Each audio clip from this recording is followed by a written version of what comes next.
G'day, it's a Wildflower Bouquet from the Botanical Collection of LEGO Set 10313, almost 950 pieces. This is going to sit in the dining room as an alternative to the fake plants we have around the house. These just look a little bit more colourful than those fake plasticky green ones. At least this is a plastic is very fake. Bought this online off the LEGO store. Did see one in store that was succulents, but that didn't catch the fancy as much as this one does. I like the colors of this. Bought this off the LEGO.com online store directly because if you do, you'll earn reward points that go toward discounts to other sets. So let's crack it open and build it all.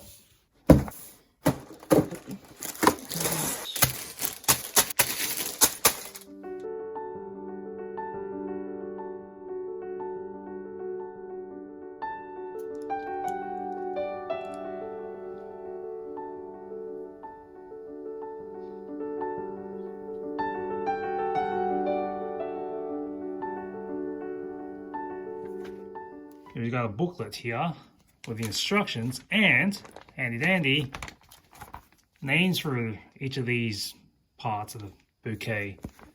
In this first set, we've got a Leatherleaf Fern, as that. We also have a Welsh Poppy, and on the first batch, Cow Parsley, or Queen Anne's Lace.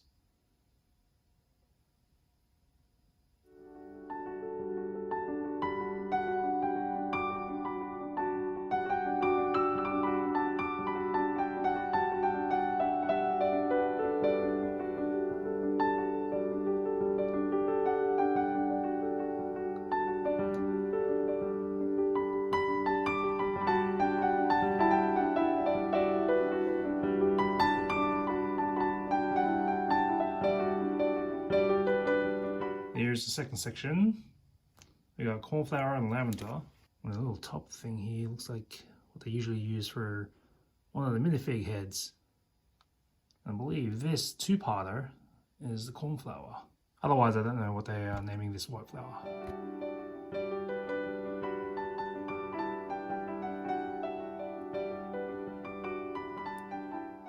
Looks like these are really loose. Also on this other side of the Cornflower, more minifig heads.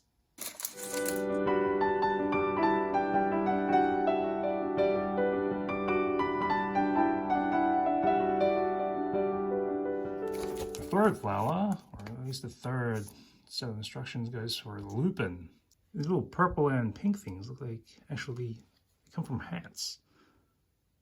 And they repurposed it for these petals, nubs, or whatever. With the heft of these on the end, gotta be very careful with the stem here. Makes it very wibbly wobbly.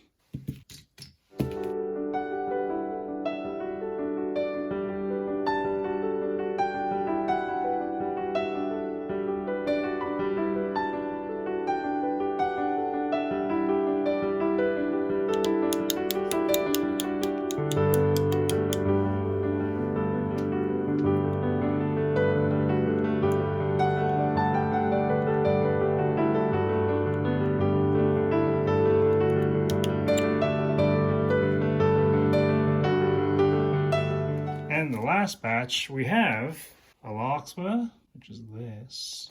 And we have, again, looks like minifig heads repurposed. We also have Gerbera daisies. I know the instructions say they're supposed to have 22 of these petals, but we jammed in 24 of them because we just didn't want to have the 2 left over loose just somewhere. In the back of this, it looks like a crow's nest or some other bucket. Interesting how they just recolor some other parts and build this bouquet thing. From the looks of this, I'm going to need a tall vase because let's see how tall this one is. That's about 27 centimeters or 10.5 inches. This seems to be okay.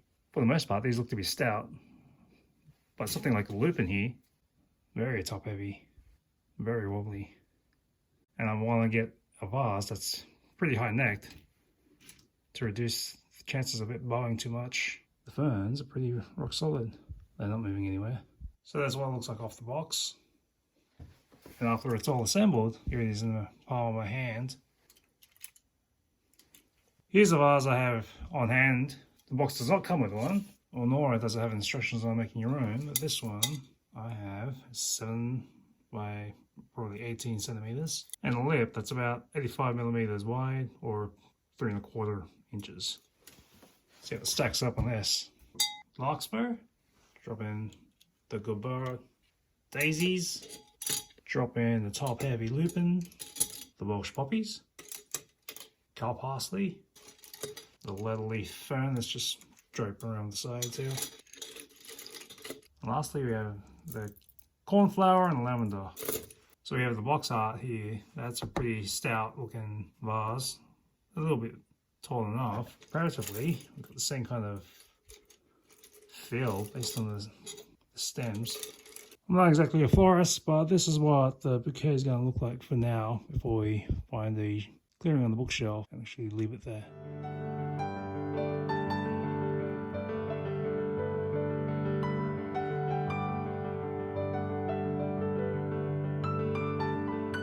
See you next time on The Sooty Show.